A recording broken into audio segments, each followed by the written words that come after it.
Welcome guys. MP MKS channel में आपका बहुत बहुत स्वागत है। सब्सक्राइब कीजिए एमपी एमकेएस चैनल को और पाइए मध्य प्रदेश नर्सिंग के ए टू जेड जानकारी। सो गाइज, जिन स्टूडेंट ने पीएनएसटी काउंसलिंग करवाई है अभी गवर्नमेंट वाली, तो इनमें कम नंबर वालों का भी सिलेक्शन होगा। जी हाँ, बिल्कुल, आपको बिल्कुल भी नहीं घबराना है। जिनके लो नंबर आए हैं उनका भी सिलेक्शन होगा। इसकी सबसे बड़ी वजह हम आपको बताने वाले हैं। एक तो आपके यहाँ पर सीटें इंक्रीज हो चुकी है, जैसा कि आपको पता है कि 540 प्लस 30 यानी कि टोटल कितना हो गया, 570 सीटों पर यहाँ पर काउंसलिंग होने जा रही है। ठीक है, दूसरी ओर देखा जाए तो जो टॉप स्टूडेंट थे, जिन्होंने टॉप किया था, ठीक है, जिनकी रैंक बहुत अच्छी थी, उन्होंने पहले ही ऑटोनॉमस कॉलेज में प्रवेश ले लिया है। जी हाँ, बिल्कुल, रिसर्च के दौरान पाया गया है ऑटोनॉमस कॉलेज में उन्होंने प्रवेश ले लिया है। क्योंकि हमारे पास कमेंट आ रहे हैं, सर हमारी रैंक बहुत अच्छी थी बट हमने ऑटोनॉमस कॉलेज में एडमिशन ले लिया है, तो अब क्या करें। ठीक है, तो आपके पास ऑप्शन बचा हुआ है और कट ऑफ कमी जाने वाली है गाइज, एक्सपेक्टेड कट ऑफ से भी कमी जाने वाली है। ठीक है, तो ये सेंटर आपके पास यानी कि ये इंस्टीट्यूट आपके पास अवेलेबल है। जबलपुर, उज्जैन, देवास, सतना, रायसेन, दतिया, विदिशा, ठीक है, झाबुआ, मंदसौर, अनूपपुर, तो इनमें से आपको कोई सी भी सीट मिल जाएगी। हाँ, आपके अगर रैंक ऑलमोस्ट 500 तक है रैंक, आपने अपनी अपनी रैंक चेक अवश्य कर ली होगी बट कमेंट में कोई नहीं बता रहा। अगर आप रैंक से पूछोगे ना, सर हमारे इतनी रैंक है, क्या सिलेक्शन हो गया पर नहीं, तो आपका रिप्लाई करने में आसानी होगी। सो गाइज, इसी प्रकार के कुछ कमेंट थे आप लोगों के। नेहा जी का कमेंट था, sir I got 56 marks from ESC category, can I apply counselling. जी हाँ, बिल्कुल अप्लाई कर सकते हो, आपको अप्लाई करना भी चाहिए। आपका चांसेज है यहाँ पर कॉलेज मिलने के, ठीक है, क्योंकि आप ESC कैटेगरी से बिलोंग करते हो, तो आपके बहुत ज़्यादा चांसेज है। अगला है मंजुला भूरिया, सर मुझे काउंसलिंग करवानी चाहिए क्या EST में 44। देखो, काउंसलिंग करवानी चाहिए या फिर नहीं, ये तो आपका खुद का डिसीजन होना चाहिए। अगर आप 300 रुपीज़ की रिस्क लेने के लिए तैयार हो तो, ठीक है, क्योंकि यहाँ पर आपका पेमेंट नॉन रिफंडेबल है। अगर आपका सिलेक्शन नहीं भी होता है फिर भी वो पेमेंट आपको वापस नहीं मिलेगा। ठीक है, तो अगर आप रिस्क लेने के लिए तैयार हो और आपको अपने आप पर यकीन है तो आप काउंसलिंग करवा सकते हो, ताकि बाद में आपको कोई भी झिझक ना रहे कि हमने काउंसलिंग करवानी चाहिए थी। ठीक है, नेहा जी का कमेंट है, सर मेरे 62 मार्क्स से OBC से, सर मैंने मंदसौर सिलेक्शन हो सकता है क्या। देखो 62 नंबर, तो ऐसे में जहाँ पर सीटें खाली होगी वहाँ पर आपके सिलेक्शन के चांसेज है। और मैंने आपको कल वीडियो के माध्यम से भी बताया था कि जिनके OBC में मिनिमम कट ऑफ के चांसेज है 65 के ऑलमोस्ट। जिन स्टूडेंट के OBC में 65 तक है तो उनके तो चांसेज है। ठीक है, अगर 1-2 नंबर कम भी है ना, फिर भी आपके चांस बनते हैं, तो काउंसलिंग तो आपको करवा लेनी चाहिए।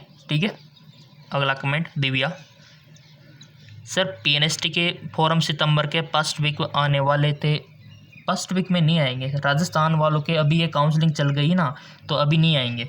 ये जैसे काउंसलिंग कंप्लीट होगी, ये फर्स्ट काउंसलिंग है, इसके बाद सेकंड काउंसलिंग होगी। ठीक है, तो कट ऑफ तो आपको फर्स्ट काउंसलिंग में पता लग जाएगी। और कट ऑफ पे यकीन मत करना गाइस, आप तो अगर आपको लगता है कि काउंसलिंग करवानी चाहिए तो करवा लेनी चाहिए, क्योंकि कौन कौन काउंसलिंग करवा रहा है ये किसी को भी पता नहीं है, किसी को भी पता नहीं है गाइस। कौन कौन, ना आपको पता है ना हमें पता है ना PAB वालों को पता है।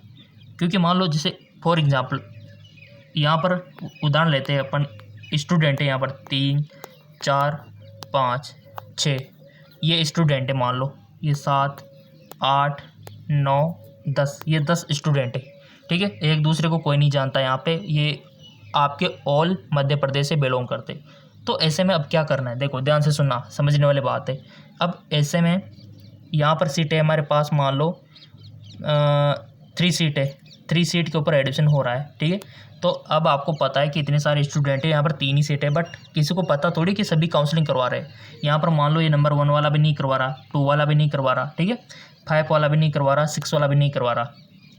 तो अब आप खुद देखो, जब ये काउंसलिंग नहीं करवा रहे हैं तो बाकी के जो स्टूडेंट हैं उनका कितना चांसेस है यहाँ पर सिलेक्शन होने का।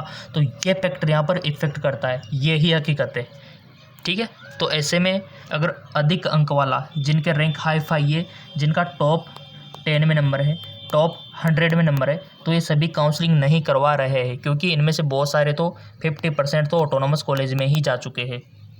तो ऐसे में अब मौका है कम नंबर वालों का, जिनके कम नंबर आए हैं तो उनका यहाँ पर अच्छा मौका है, तो आपको काउंसलिंग अवश्य करवानी चाहिए। क्योंकि यहाँ पर जो सभी यूट्यूबर कट ऑफ दिखा रहे हैं ना आपको, वो किस बेस पे दिखा रहे हैं, वो ये मान के चल रहे हैं कि सभी काउंसलिंग करवा रहे हैं, जितने भी स्टूडेंट हैं सभी काउंसलिंग करवा रहे हैं, ये मान के चल रहे हैं, तो इस वजह से वो कट ऑफ ये आई है। अगला है साक्षी, सर मेरे 54.15 यानी कि मार्क्स है, तो क्या काउंसलिंग करवानी चाहिए? तो इन्होंने यहाँ पर कैटेगरी तो मेंशन नहीं की कि कौन सी कैटेगरी है, तो साक्षी जी से यही कहना है कि कमेंट में आप कैटेगरी अवश्य मेंशन करें। अगर आप जनरल से हो तो आपके चांसेस ना के बराबर है, ओबीसी से हो तब भी आपके चांसेस ना के बराबर है, अगर आप SC/ST से हो तब यहाँ पर आपके चांसेस बन रहे हैं सिलेक्शन होने के, ठीक है। अगला कमेंट आरती कुशवाहा, 67 में काउंसलिंग करवा सकती हूँ, इन्होंने भी अपनी कैटेगरी मेंशन नहीं की। मैंने पहले ही बोल रखा है कि कैटेगरी अवश्य कमेंट किया करो। अगर आपका ओबीसी है तब तो यहाँ पर चांसेज है आपको काउंसलिंग करवा लेनी चाहिए। अगर SC/ST है तब भी आपको काउंसलिंग करवा लेनी चाहिए, क्योंकि आपके नंबर बहुत अच्छे हैं और रैंक तो आपने कमेंट की नहीं, जबकि मैंने बोल रखा है कि अपनी रैंक भी कमेंट किया करो। आपके रिजल्ट में दे रखी है कि आपकी रैंक क्या है। अगला, सर मैं ओबीसी से हूँ, 62.88 है, क्या हो सकता है क्या? बिल्कुल आपको काउंसलिंग करवा लेनी चाहिए, यहाँ पे चांसेस बन सकते हैं। अगला कमेंट, सर मेरे 52 मार्क्स से, जी बिल्कुल हिस्ट्री में अवश्य करवा लेनी चाहिए आपको। अनिल, सर एएनएम काउंसलिंग होगी या नहीं होगी? एएनएम की काउंसलिंग, हाँ अभी एएनएम की बकाई है, तो ये भी होगी गाइज। जब आपने एग्ज़ाम भी दिया है तो काउंसलिंग भी होगी, डोंट वरी, बिल्कुल भी आपको चिंता नहीं करनी है।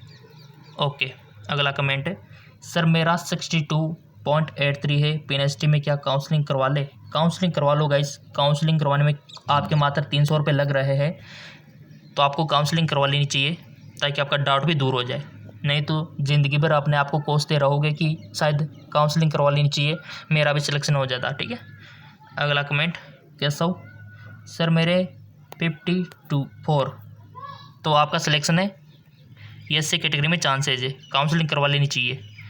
अगला कमेंट, 52 है सर कैटेगरी में, SC कैटेगरी में, देखो करवा लेनी चाहिए SC/ST वालों को, ठीक है। और इनका कमेंट है, सर नेक्स्ट एग्ज़ाम डेट कब आएगी? एग्ज़ाम डेट अभी तो फॉर्म ही नहीं भरे, फॉर्म भरेंगे फिर आएगी, ठीक है। सर मैं काउंसलिंग करवा लेना है, कॉलेज मिल जाएगी क्या? करवा लो काउंसलिंग, अच्छे नंबर है, जिनके 50% से ऊपर नंबर है उनको करवा लेनी चाहिए काउंसलिंग। और वैसे भी कम नंबर वालों का सिलेक्शन होगा, क्योंकि अच्छे नंबर वाले तो ऑटोनोमस कॉलेज में चले गए और यहाँ पर सीटें भी बढ़ चुकी है, 570 सीटों पर आपकी काउंसलिंग हो रही है, तो काउंसलिंग आप सभी को करवा लेनी चाहिए। फिर भी कोई डाउट है तो कमेंट कर सकते हो।